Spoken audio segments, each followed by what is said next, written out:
¿Cuándo debemos preocuparnos? Cuando llega un paciente describiendo una debilidad o presenta físicamente la evaluación una debilidad. Entonces, tenemos que saber cuáles son los síndromes de debilidad que llegan a urgencia. Porque hay casi nunca un síndrome de debilidad les llega a ustedes a una consulta externa. Es una urgencia. La persona nota que no puede caminar, no puede moverse, hay que llevarla rápidamente a urgencia. Tienen que saber, por lo menos, tratar de sintetizar que existen 3 síndromes de debilidad fundamentales en neurología en una urgencia. Pueden presentarse muchos más. Una ACV te puede dar una debilidad de medio cuerpo, porque aquí lo llaman a uno código ACV y la paciente está dormida, moviliza o tiene paralizadas las 4 extremidades. ¿Cómo pueden taparse las 4 arterias que alimentan al cerebro? Eso se cae por su peso, pero como no saben cómo se alimenta o cómo recibe sangre el cerebro, que es el órgano más demandante del cuerpo humano, recibe suplencia vascular o circulatoria por 4 arterias, mientras que los otros órganos nada más reciben una arteria. Entonces, ¿cómo diablos llaman ustedes en un ataque cerebrovascular a una persona que está totalmente paralizada y activa un código ACV? Debe estar lateralizada porque tiene que ser un vaso por lo menos que se tapó, o 2 si se complicó, pero que se tapen los 4. ¿Tiene lógica o no tiene lógica? Entonces, eso es una parte para que empiecen a ver que les puede llegar un paciente con una tetraparesia y ustedes están activando un código ACV. Ya tienen que pensar que es otro compromiso.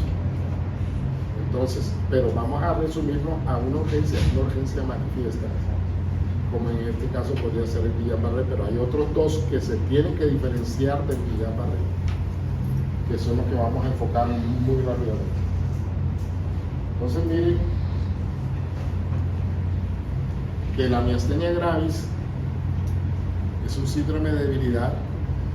Hace 3 días, hoy es que estamos a miércoles, creo que el lunes, llegó Abby, está en la cama 6 de urgencia. 2, la mandaban para una panografía para neurocirugía. Sencillamente lo único que hicimos fue interrogar. ¿Qué es lo que te sucede? Estoy viendo doble y se me cae un párpado. ¿A qué hora, Abby? Especialmente por las tardes.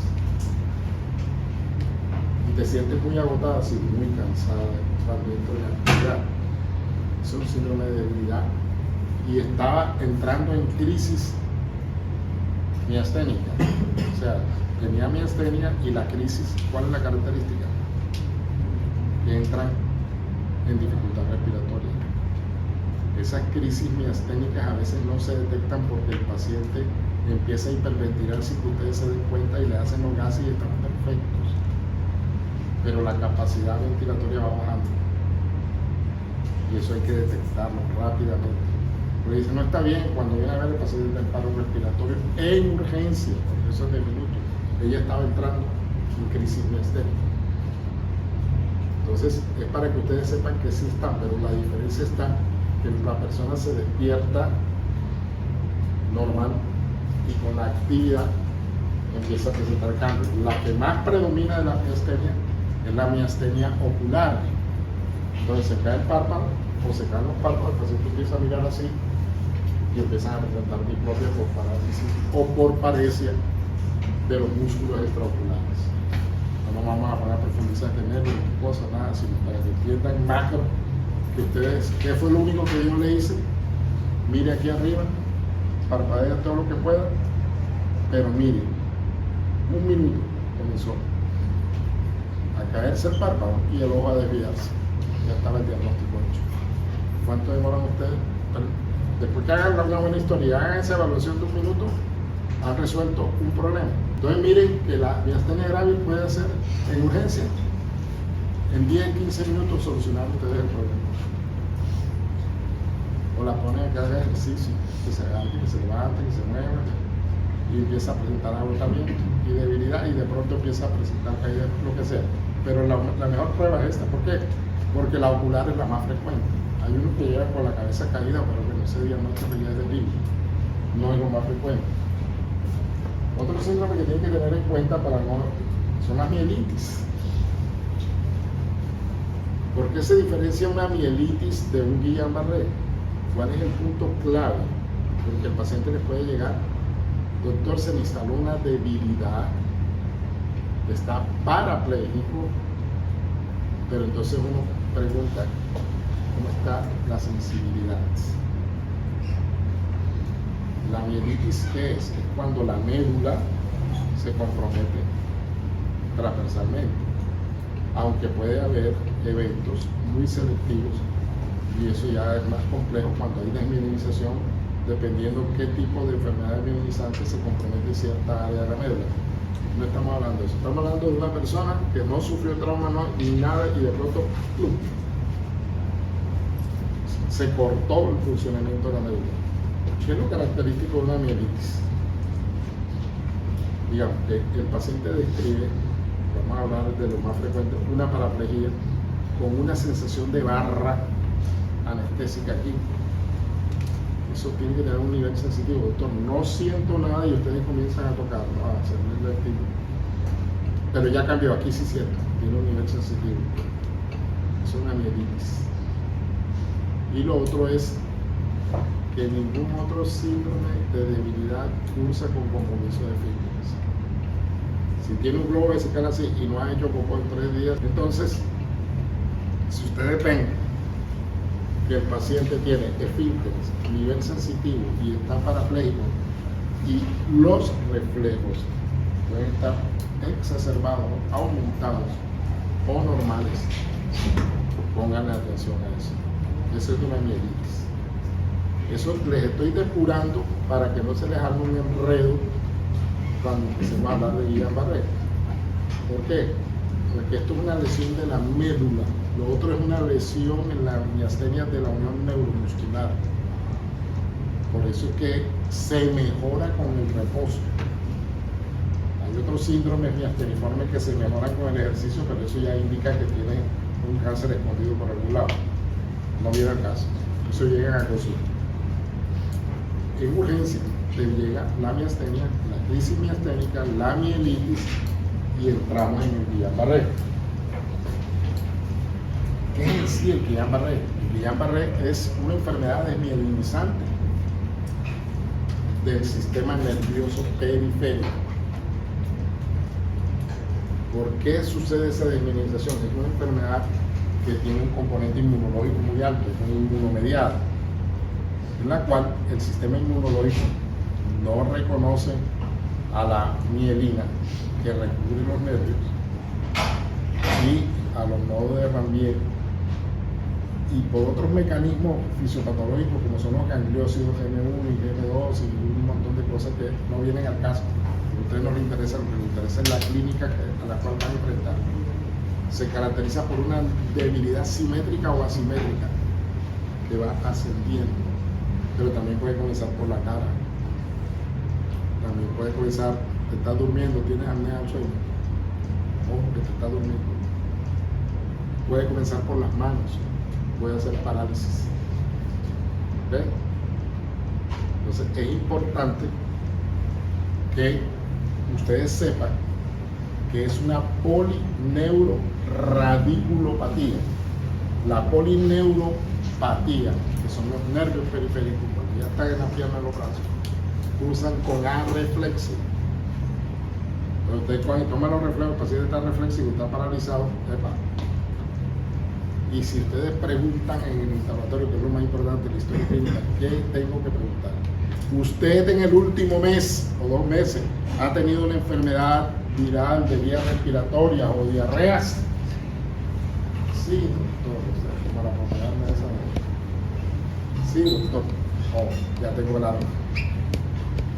Y posterior a ello, ¿usted comenzó a sentir la debilidad? Sí, doctor. Es Guillain-Barré, conoce el método. Cuando ustedes entran y no hay reflejos, y hay paresia o plejías ascendentes simétrica o asimétrica, pero está haciendo un síndrome de debilidad o que puede ser muy grave. Esa es la manifestación de la polineuropatía, La radiculopatía es que como el proceso de mielinización se hace donde haya mielina en el sistema nervioso periférico, cuando emergen las raíces nerviosas de la columna, se pueden desmielinizar en la axila. Allá hay meninge, se puede generar un dolor radicular. Entonces, no crean que es únicamente motora la Guillain-Barré es también sensitivo y puede cursar con dolor de tipo radicular. ¿Cuáles son esos? ¿Cómo que le dicen? La asiática. La asiática puede tener una asiática. Puede tener un dolor en algún dermatoma. Pero, ojo, dolor con debilidad y agudo está progresando algo. Atentos con eso. Entonces, hay pacientes que después de una cirugía grande, una colecistectomía, han desarrollado Guillain-Barré. Le cuento anecdótico de lo que me acuerdo ahora, porque eso no es el caso. ¿Qué es lo que mata al paciente con Guillain-Barré? ¿Qué piensan ustedes que tienen que estar muy atentos a eso? ¿Qué es lo que mata al paciente con Guillain-Barré? La parálisis respiratoria. No, porque tú corres, tú sabes que eso es lo que te viene. Y andas con el tubo en la mano y el ampolla en el otro lado. Estás en urgencia y andas como loco. Las arritmias cardíacas son las que matan al paciente.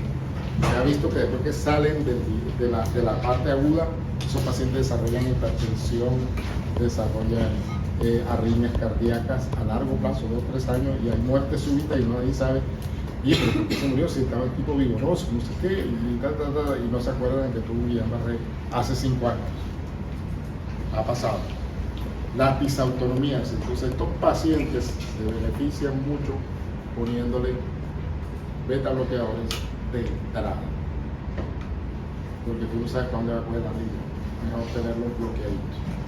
No se les olvide eso, que lo que mata es la arritmia. La dificultad respiratoria, si ustedes son bien incisivos, de ninguna manera pueden morir sus pacientes de un paro respiratorio. Tienen que tener el tubo aquí. Tengo un síndrome de debilidad, el tubo aquí. Y el arinocopio del otro lado. Y el ambu yo no sé dónde lo vas a tener, pero lo tienes que tener. Listo. Entonces, la disautonomía, ojo con eso. Y si el paciente les llega con 1 semana de la enfermedad, les va a hacer muy disautonomía. Y si le llega 2 semanas sin tratamiento, peor. Porque hay pacientes que los dejan ahí tirados y les mandan al psiquiatra y vienen de unos pueblos donde duran un día, 1 semana viajando. Es un drama terrible lo que uno se enfrenta y uno dice, ¿qué hacemos para caer consecuencias? Todo paciente debe ser tratado con Guillain-Barré, todo paciente debe ser tratado. Métanse esto en la cabeza, aún estando la enfermedad detenida, frustra. Y ahora les digo por qué. Miren el pronóstico si no se hace nada, es letal. 5%, pero eso oscila dependiendo de donde esté. A mí nunca se me olvida una rural que me llamó de un pueblo, un corregimiento, algo cercano a Girardot.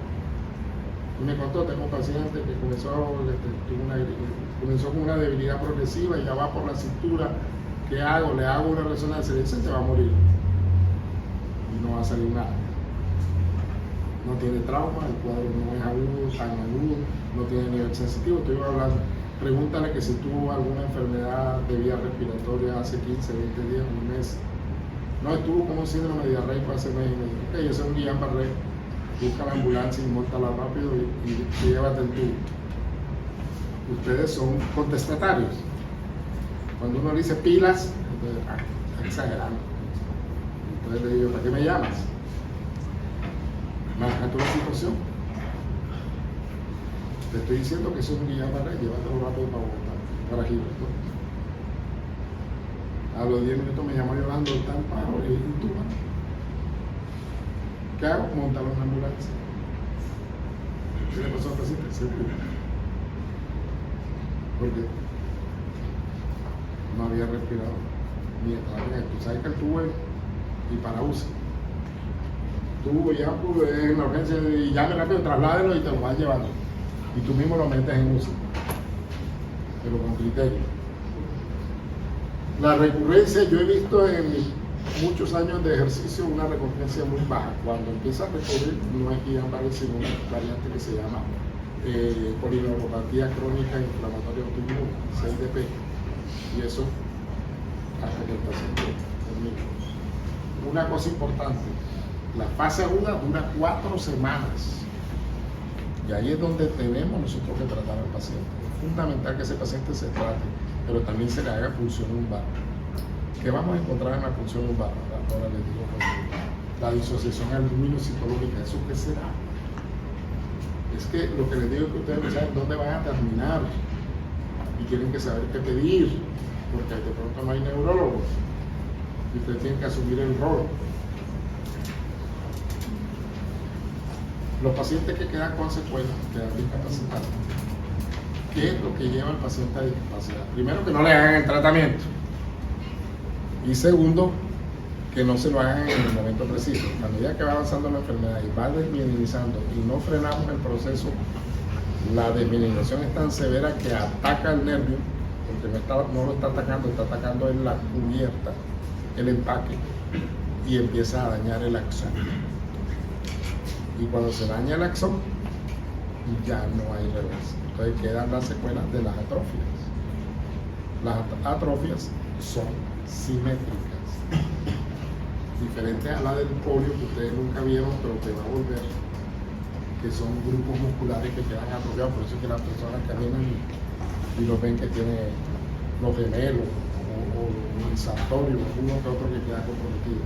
Esa es la diferencia. Antes se hacía diagnóstico diferencial de Guillain-Barré con polio, cuando lo teníamos. Y el polio dañaba eran las astas anteriores de la médula y no pulsaba con compromiso de pinto. Importante, rápido diagnóstico para rápido tratamiento para evitar daño absoluto. ¿Ok? Entonces, esto no sobra, esto tienen que saber ustedes porque tienen que moverse rápido y llamarlos rápidamente. ¿Cuáles son las variantes que hay y las que más frecuentemente llegan aquí en Barranquilla? Está la inflamatoria aguda, pero dentro de eso hay unos subtipos, que es la Miller o Miller-Fisher, que nada más te paraliza la cara. Hay una variante que se llama óculo faringo braquial, que el paciente coge y empieza miren para que vean, a ver doble, acuérdense de la miastenia, se les paraliza el nervio, se les traba la cabeza y tienen problemas para deglutir. Y eso es el minuto, se te muere. Y ese es un Guillain-Barré que cuando se complica va hacia lo que se llama una encefalitis de Bickerstaff. Aquí hubo uno, cuando yo llegué aquí, cuando llegó, se le hizo el diagnóstico, cuando se abrió esta clínica, y se murió. ¿Por qué? Porque como era médico y era amigo, y entonces convergen tantos sabios, vamos a hacerle esto porque esto es una variante. Se murió. Esto es frecuente. Esto es lo que más sucede aquí. Desmielizante inflamatoria aguda. O sea, ataca la mielina y te va paralizando. Y es muy motora. Hay una variante que ya es tan agresiva que dañó el axón. Es irreversible. Quedaste con secuelas porque se dañó el axón y da compromiso sensitivo motor. Este es la más asiático, esto se ve más en el Asia, pero aquí tuvimos uno. Aquí en esta clínica, si ustedes quieren aprender medicina, aquí llegan unas patologías. Aquí no llegan cuadros hematológicos de cáncer, de lupus, de lo que quieran, con manifestaciones únicamente neurológicas. Nosotros lo detectamos esta tuberculosis, hemos diagnosticado que es muy frecuente, sífilis y VIH. Y lo otro es, que esto sí no nos da tiempo de nada, cuando se afecta todo, el paciente está con diarrea, no le funciona el intestino, tiene arritmia, tiene cambios respiratorios, una pandicentonomía que uno no sabe por dónde coger al paciente. Y este eminentemente sensitivo no lo hemos tenido aquí, yo no lo he tenido, pero no está descrito que lo haya en Colombia y en Sudamérica, también es asiático. Pero de pronto que nada más sea sensitivo y ustedes crean que el paciente está simulando. ¿Qué es lo importante que ustedes hagan? Esto es lo más importante. No me encantan nada ahí. Si ustedes se concentran en coger el paquete de galletas de soda, ver la historia clínica y volverla polvo, y es hasta lo mismo. ¿Por qué nosotros le ganamos a ustedes? Porque una coma mal puesta nos puede dar una interpretación diferente de lo que nos está contando. ¿Y por qué yo frigo tanto a los residentes? Porque todo tiene una explicación. En medicina todo tiene un porqué. Cuando el médico me hace, doctor, ¿por qué tiene el paciente? Y me hace así, no lo quiero volver a ver. Un médico no puede hacer esto. Tiene que tener explicación de todo lo que presenta un paciente, porque todo en medicina tiene una explicación. Que no lo sepa porque no estudio, eso es otra cosa.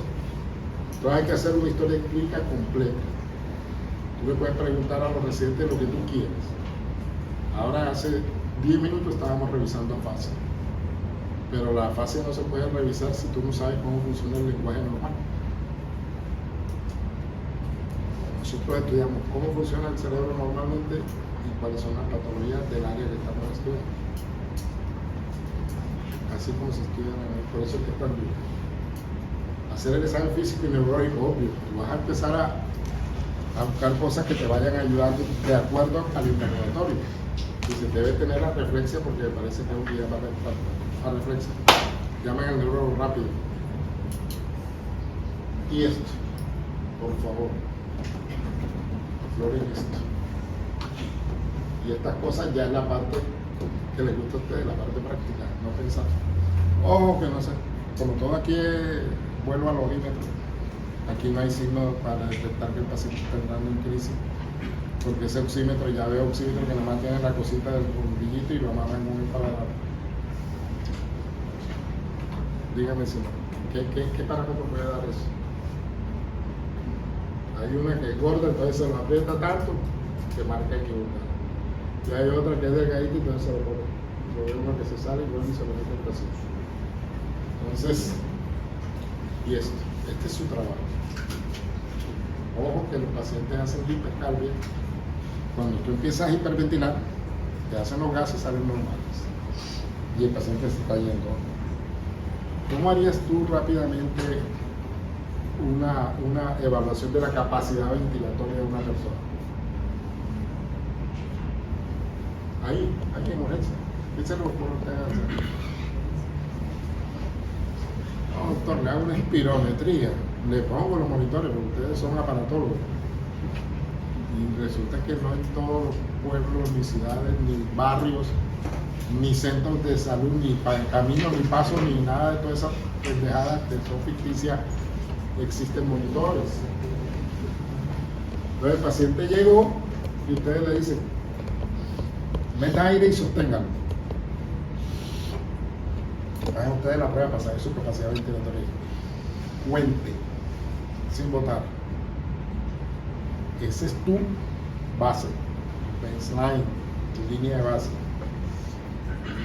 A las 15 minutos o media hora, porque uno no sabe cómo progresa, vuelva, meta aire, sostén y cuente. Te bajó 5 puntos, corre, te está entrando en falla. Esa es una forma colombiana de evaluar. Si tú ya llegas a John Hopkins o al Jackson Memorial, te ponen de todo, catéter y de cuarta vaina. ¿Sí? Perfecto. Eso es uno. Y lo otro es un aparatico que ustedes se ponen para fotografiarse con las mujeres ahora sí. ¿Cómo que hacen? ¿Cómo es que hacen, Angelina? ¿Cómo es que se fotografían ustedes? Y tienen el fonendoscopio puesto aquí. Eso sirve para ocultar el corazón, no para ponérselo aquí. Oculten el corazón, el oír, porque esos osciloscopios los han pateado porque les estorban, los descalibran. ¿Cuántas veces han calibrado ese equipo? Yo he visto parches puestos al revés, electrodo puesto al revés. Si he visto electrocardiogramas, me han entregado electrocardiogramas hechos, mal hechos. Y uno nada más mire, diga, le puso todo al revés.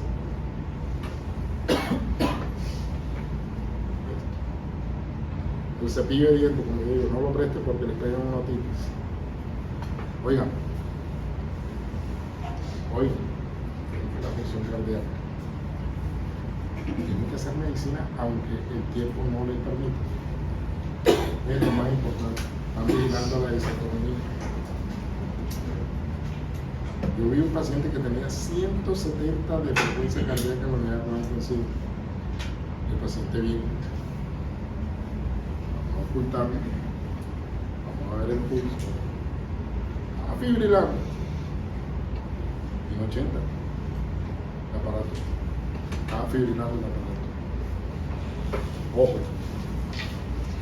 No hay nada, no se confíen de nadie en medicina. Confirmen ustedes todo. Pero los pacientes se mueren porque creen que hicieron tal cosa.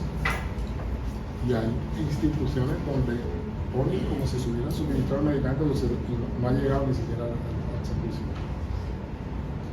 Entonces hay que ir a ver, muéstrenme dónde está. Entonces el doctor Vargas jode mucho. Pero es que yo, perro viejo a la derecha, y no le pasa 2 veces lo que sabe. ¿Okay? Entonces, eso era el entrenamiento que quería darles. No quería darles ninguna clase para mostrar mi gran conocimiento de reducción. Esto lo acabo de hacer yo, producto de la experiencia y el ejercicio. Y que deben saber ustedes en una urgencia. ¿Qué deben hacer ustedes en una urgencia? Esto es anecdótico porque como médicos deben saber qué es lo que nosotros hacemos. Está la inmunoglobulina, que es la inmunoglobulina G humana. La producción está muy baja en el mundo. Hay unos productos que son una asquerosidad, que lo venden a 100,000 pesos para hacer 1 centímetro de inmunoglobulina se necesita 1 litro de sangre humana sana. Eso cuesta una millonada. Hay un producto aquí, que voy a decir el nombre, que lo usan bastante porque vale 80,000 pesos de franco, Gamarras. Mata a los pacientes.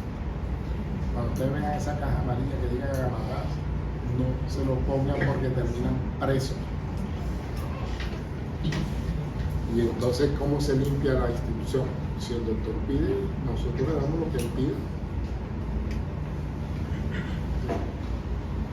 ¿Y usted por qué no lo pidió? Ah, no, porque como me dicen que yo tengo que poner el genérico, lo que haya, lo que entregue la gente. Y todo el mundo se quedó guapo. Entonces, los mejores son los de Baxter y el de Santos. El Santos no es la mejor, pero para producirla. Y vale un ojo de la cara. Pero eso es lo que le da tranquilidad a uno. Usted tiene que pesar al paciente. Usted no ha aprendido a pesar a los pacientes por lo menos. Por lo menos tú, ¿cuánto pesas? 82 kilos. ¿Sí? 73. Ah, tú eres lo que se dice ahora fit. 73 kilos, multiplicado por 4, 70 por 4, 280 miligramos, 2.800 miligramos, 400 miligramos por kilo de peso, son 2.800, 28 gramos. Los frascos vienen en presentación de 6 gramos o de 5 gramos. Eso tienen que ponerle, entonces, si son 28, pongamos que viene de 20, tienen que ponerle mínimo 5 frascos. Serían 30, 5 frascos. Diarios por 5 días. Por eso es que no les gusta. Son 25 frascos. Eso suma más o menos, si le ponen Gamarra, 10,000 pesos. Pero si le ponen lo que es, como unos 30 millones de pesos. Hay que premedicar, bueno, eso ya lo hacen peor intensivos. Y estas son las complicaciones más frecuentes que haga una alergia, pero como es humano, se ha disminuido.